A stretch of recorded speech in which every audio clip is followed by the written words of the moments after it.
नमस्कार, मैं हूं संजय पाठक और आप देख रहे हैं प्रेस 15। मेहनत इतनी शिद्दत और खामोशी से करो कि सफलता शोर मचा दे।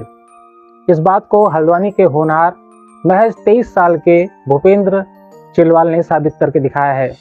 भूपेंद्र का चयन सीएपीएफ में असिस्टेंट कमांडेंट के तौर पर हुआ है और ऐसे में परिवार की खुशी का कोई ठिकाना नहीं है। इस वक्त मेरे साथ पूरा परिवार मौजूद है।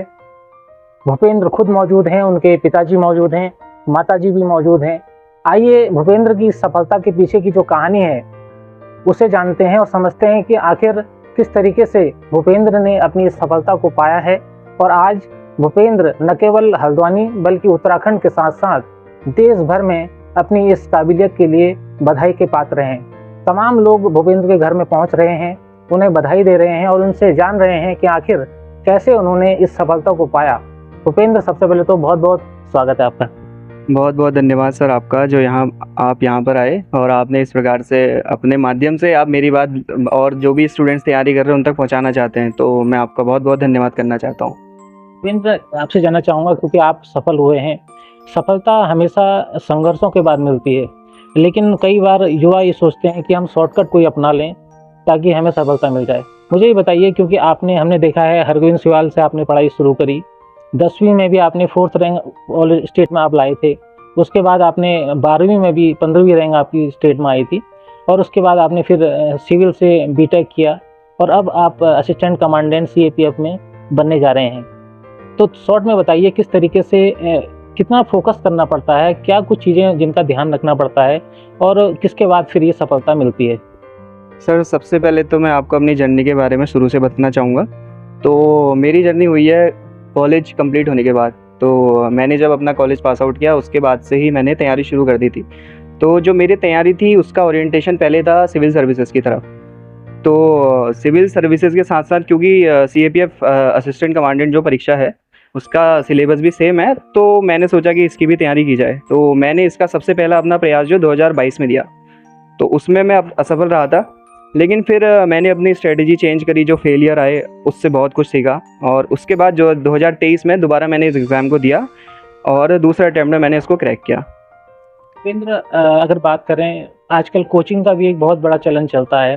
हल्द्वानी जैसा शहर है, यहाँ पे तमाम कोचिंगें हैं जो ये दावा करती हैं कि वो आपको रातों रात प्रतियोगी परीक्षा में सफलता दिला देंगी। लेकिन हमने आपके बारे में जितना जाना है कि आपने सेल्फ स्टडी की, घर पर रहकर ऑनलाइन तैयारी की आपने। किस तरीके से आप बताना चाहेंगे जो लोग इस बात को मानते हैं कि नहीं भैया बिना कोचिंग के तो हम सफल हो ही नहीं पाएंगे, तो उन्हें आप क्या संदेश देना चाहेंगे? सर, मुझे लगता है कि जो भी कॉम्पिटिटिव एग्जामिनेशन है उसमें कोचिंग की एक हद तक आवश्यकता हो सकती है कि शुरू में आपको गाइडेंस चाहिए। जैसे कि पहले कोई सी भी एग्जामिनेशन होती है उसमें क्या होता है कि हमें पहले चाहिए होता है कि सिलेबस क्या है, और एक सिलेबस होता है, पर्टिकुलर सिलेबस होना चाहिए। तो उसकी स्ट्रेटजी क्या होनी चाहिए ये हमें पता होना चाहिए, और कैसे तैयारी करनी है। कुछ एक्स्ट्रा तो हम नहीं पढ़ रहे हैं और कुछ गलत जगह डायरेक्शन पे तो नहीं जा रहे हैं। तो इन सब का ध्यान रखते हुए मुझे लगता है आप पहले सहायता ले सकते हैं कोचिंग की। लेकिन उसके पश्चात अगर आप सेल्फ स्टडी नहीं कर रहे हैं तो वो कहीं ना कहीं विफल है। फिर उसका मुझे लगता है कि कोई भी कंक्लूजन नहीं निकलता। आप कोचिंग में 2 घंटा पढ़ते हैं, लेकिन अगर आप उसको घर पे आगे 6 घंटा अगर रिवाइज ना करें तो मुझे लगता है कि उसका कोई फ़ायदा नहीं है। और जो ये कहते हैं कि घर पे रह के तैयारी नहीं हो सकती है, बिल्कुल हो सकती है। उसके लिए आपको एक पर्टिकुलर माहौल चाहिए। तो मैंने भी इसीलिए लाइब्रेरी ज्वाइन करी हुई थी। तो मैं ज़्यादातर अपना समय जो था लाइब्रेरी में ही व्यतीत करता था और उससे मुझे आज लगता है कि उससे भी मुझे बहुत ज़्यादा सहायता मिली थी, क्योंकि एक अच्छा माहौल मिला पढ़ने के लिए। गोविंद जी, बताइए, आपकी सफलता के पीछे आपकी बड़ी बहन का भी बहुत बड़ा योगदान है, आपके माता पिता के संस्कारों का भी योगदान है और गुरुजनों का भी योगदान है। किस तरीके से आज ये सफलता आपको मिली है? असिस्टेंट कमांडेंट आप बनने जा रहे हैं, देश की सेवा के लिए आप जाने जाएंगे आने वाले कुछ दिनों में। कितनी खुशी है और कितना इस योगदान को परिवार का और साथ के लोगों को बताना चाहेंगे? सर, इस बात की मुझे बहुत ज़्यादा खुशी है, क्योंकि जब मैंने 2022 में इसका पहला अटेम्प्ट दिया था तो उस टाइम पे मैं इसमें फ़ेल हो गया था इस एग्ज़ामिनेशन में। बट उस टाइम पे फिर मैंने अपने पे काम किया, बहुत सारी चीज़ें इम्प्रूव करी। तो उस जर्नी के दौरान मेरे जो भी पेरेंट्स ने तो मुझे कभी प्रेशराइज़ नहीं किया कि आप ये करो, ऐसा कभी नहीं बोला। और मेरी जो बड़ी बहन है उन्होंने तो मुझे हर स्टेज पे मतलब बहुत ज़्यादा हेल्प करी है। क्या होता है कि कई बार आप असफल हो जाते हैं तो मोटिवेशन की ज़रूरत पड़ती है। तो मेरी बहन ने मुझे बहुत ज़्यादा मोटिवेट किया, और उसने भी मतलब मुझे लगता है कि जितना संघर्ष मैंने किया है उसने भी संघर्ष किया है। मेरे घर वालों ने भी बहुत ज़्यादा संघर्ष किया है, मतलब उन्होंने मुझे कभी प्रेशराइज़ नहीं किया कि आप ये करो वो करो। तो मुझे लगता है कि मेरी सफलता के साथ साथ उनकी भी एक बहुत बड़ी सफलता है। तो आप देखिए, ये भूपेंद्र चिलवाल थे जो सीएपीएफ में असिस्टेंट कमांडेंट बनने जा रहे हैं। देश की सेवा में अपने आप को अब ये समर्पित करेंगे और न केवल हल्द्वानी बल्कि उत्तराखंड के साथ साथ देश का नाम भी अब ये रोशन करने जा रहे हैं। मेरे साथ इस वक्त प्राउड फादर मौजूद हैं भूपेंद्र के, जिनके बेटे ने नाच करने का एक अवसर दिया है। हालांकि इन्हें आदत तो बचपन से ही थी, क्योंकि बचपन से ही भूपेंद्र पढ़ाई में होनहार थे। स्कूल के दिनों से ही उनको वाहवाही मिलती रही, गुरुजनों का आशीर्वाद मिलता रहा। लेकिन आज क्योंकि खास पल है, इनका बेटा देश की सेवा के लिए सीएपीएफ में असिस्टेंट कमांडेंट के तौर पर चयनित हुआ है, और कुछ वक्त बाद, अब से कुछ महीने बाद, वो बाकायदा वर्दी उनके चेहरे पर, इनके कंधे पर होगी। तो इनसे बात करते हैं। सर, सबसे पहले तो बहुत बहुत स्वागत है आपका। बहुत बहुत आपको धन्यवाद। आपका ये चैनल हमारे घर तक पहुंचा, सबसे पहले ये है कि नहीं तो दूर दराजों में चैनल का आना बड़ा मुश्किल हो जाता है। मैं इस चैनल का बहुत आभारी हूं, और मैं इस चैनल के माध्यम से आपको धन्यवाद देना चाहूँगा कि आपका ये चैनल इस तरीके से आगे प्रोग्रेस करे कि ऐसे बच्चों के प्रति थोड़ा आगे आने वाले बच्चों के लिए भी ये सपक हो कि जो इस तरीके का एक नॉर्मल, मतलब एक सामान्य वर्ग का बच्चा और यहाँ मुकाम तक पहुँच रहा है, और घर की स्थिति से ही उसने अपने इस मुकाम को पहुँचाया है। मुझे लगता है कि ऐसा अगर आगे के जो आने वाली पीढ़ी है उसको भी, उसके जो लोग, उनके माँ बाप, उनके गार्जियन अगर इसके प्रति थोड़ा सा और लगाव रखें तो ऐसे हमारे सपूत थोड़ा और आगे हमारे देश की सेवा के लिए ऐसे नौजवान और काफ़ी आगे आएंगे। इस बात से मुझे गर्व भी है आज कि मेरे बेटे ने इस सफलता के पीछे अपनी मेहनत कहेंगे, हमारी तो खाली आशीर्वाद है, और हमारा तो एक माँ का, बाप का एक फर्ज हमने निभाया है। लेकिन मेहनत उसकी है, लेकिन इतना है कि उसके समय के लिए हमने भी उसको समय दिया कि बेटा अपनी तैयारी करो, और तुम्हें बनना है, तुम्हें आगे को क्या करना है, ये आपकी मन की अपनी विचार हैं। हम तुमको कहें तुम ये करो तो तुम ये नहीं करोगे। तुमने की, मेहनत की है। उन्होंने अपने अकेले 6-6, 7-7 घंटा वो पढ़ता था। हमने कभी उससे ये नहीं कहा कि भाई तुम इतना मत पढ़ो। उनकी अपनी स्टडी रहती थी, और हमें कहते थे पापा हम थोड़ा सा तैयारी में हैं। हम भी कहते थे चलो कोई बात नहीं, आज नहीं है तो कल मिलेगी, सफलता मिलेगी ज़रूर। मेहनत करिए, आगे बढ़ने की कोशिश करें, मेहनत ज़रूर रंग लाएगी। आज मेहनत रंग लाई है। मैं आपके चैनल के माध्यम से सभी, मतलब मेरे जो इष्ट मित्र, शुभचिंतक जो भी हैं, उनको भी मैं धन्यवाद दूंगा कि मेरे पास इतने लोगों के फ़ोन आ रहे हैं। सबको मैं नहीं कर सक रहा हूँ, लेकिन ऐसा सभी के गार्जियनों से मैं ये कहना चाहूँगा कि ऐसा ही बच्चे के लिए थोड़ा समय दें, और उसको आगे बढ़ाने के लिए उसको ज़्यादा दबाव न डालें। वो अपने मेहनत में अगर लगा है तो उसको हैरियत नहीं होने दें, उसको मनोबल बढ़ाएं।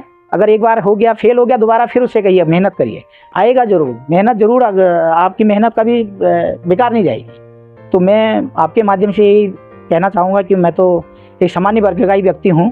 अभी मैं अपने आयुर्वेद विभाग का एक छोटा सा अंश हूँ, उसमें कार्यरत हूँ। आयुर्वेद के विभाग के प्रति भी मेरा बहुत लगाव रहता है। मैं बीमारों के प्रति मेरा भी लगाव रहता है कि भाई बहुत बच्चे आ रहे हैं तो उनको स्वास्थ्य के प्रति अच्छा सुविधाएं मिलें। और हमारे चिकित्सकों से भी मैं ये बात कहता हूँ कि भैया इनको थोड़ा सा देख लीजिए, और ये बच्चा क्या पता होनहार हो या आगे अपना भविष्य बनाएगा। ऐसी मेरी सोच रही है।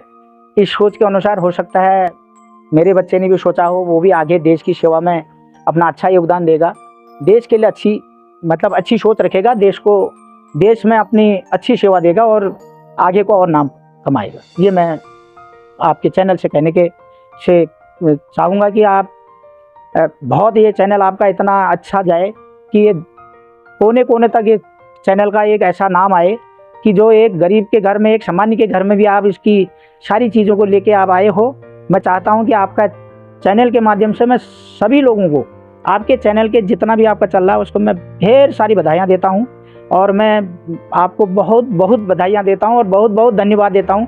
आज मेरे घर में आके इस एक बच्चे की आपने वास्तव में सोचा कि एक सामान्य बच्चा घर में अपनी स्टडी करने के बाद उसने इतने बड़े एग्ज़ाम को निकाला और असिस्टेंट कमिश्नर के पद पर अपनी ट्रेनिंग के लिए तैयारी कर रहे हैं। अब आने के 1-आध महीने के बाद वो अपने ट्रेनिंग में चले जाएंगे, और हम उम्मीद रखते हैं कि उसके बाद ट्रेनिंग पास होने के बाद फिर आप उसका हम स्वागत करेंगे दोबारा उसके, और अपना क्या कहते हैं वर्दी पहन के अगर ये इस घर में फिर आए, फिर आपको हम आमंत्रित करेंगे। इसके लिए मैं आपको बहुत बहुत धन्यवाद देता हूँ।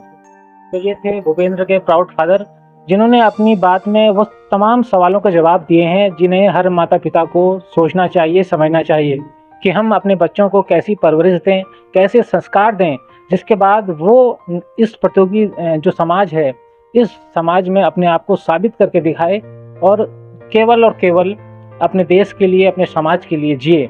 मेरे साथ इस वक्त वो प्राउड मदर भी मौजूद हैं जिन्होंने भूपेंद्र को जन्म दिया और आज उन्होंने ये साबित कर दिया भूपेंद्र ने कि वो एक उस माँ के बेटे हैं जिन्होंने उन्हें इस काबिल बनाया। माँ जी बहुत बहुत स्वागत है।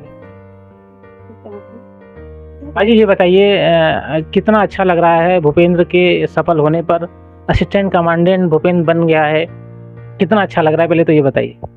बहुत अच्छा लग रहा है, आप लोग को भी बधाई हो हमारे घर में आने के लिए। हम तो अपने बच्चे को यही कहते थे तो अपनी तैयारी कर आगे को, तो या आप भावुक हो रही हैं, आप समझ सकते हैं, क्योंकि ये भावुक पल है। एक मध्यम वर्गीय परिवार जो अपने संस्कारों के लिए, अपनी परवरिश के लिए जाना जाता है हमारे भारत में, वो ये परिवार है जिन्होंने अपनी सादगी से, अपनी विनम्रता से इस उपलब्धि को हासिल किया है। आप देख सकते हैं ये भावुक माँ हैं, बोल नहीं पा रही हैं, लेकिन उनके मन की बात हम आपको बता देते हैं। बहुत खुश हैं, बधाइयों का तांता लगा हुआ है और लगना भी चाहिए। क्षेत्र के तमाम जनप्रतिनिधि आज भूपेंद्र को बधाई देने के लिए एकजुट इस घर में आने को बेताब हैं, समय ले रहे हैं कि कब भूपेंद्र मिलें और उन्हें बधाई दें। साबित किया है भूपेंद्र ने कि रख हौसला, वो मंजर भी आएगा, प्यासे के पास चलकर समंदर भी आएगा, थक कर न बैठे मंजिल के मुसाफिर, मंजिल भी मिलेगी, जीने का मजा भी आएगा।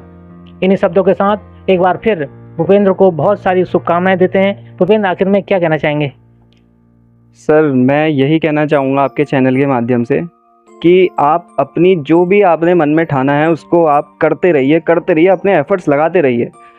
आपको गिव अप नहीं करना है, कभी एफर्ट्स लगाते रहो, कभी ना कभी सफलता मिलती है। मैं भी बहुत बार असफल हुआ हूँ, लेकिन मुझे आज ये सफलता मिली क्योंकि मैंने एफर्ट्स हमेशा लगाए। कोई एग्ज़ाम में फेल हुआ तो मैंने कभी गिव अप नहीं किया कि यार चलो अब छोड़ देता हूँ। तो मुझे लगता है कि नेवर गिव अप जो एक स्पिरिट है वो होनी चाहिए सभी के अंदर, उसकी वजह से आप किसी भी मुकाम को अपने जीवन में हासिल कर सकते हैं। तो यही हमारा मकसद था भूपेंद्र से आपको मिलाने का। अब से कुछ ही दिनों बाद CAPF में असिस्टेंट कमांडेंट के तौर पर भूपेंद्र अपनी सेवाएं देंगे। भूपेंद्र चिलवाल और हल्द्वानी के साथ साथ उत्तराखंड का भी नाम देश दुनिया में रोशन करेंगे। आपको ये खबर कैसी लगी हमें जरूर बताइएगा। तब तक रखिए अपना ख्याल। नमस्कार।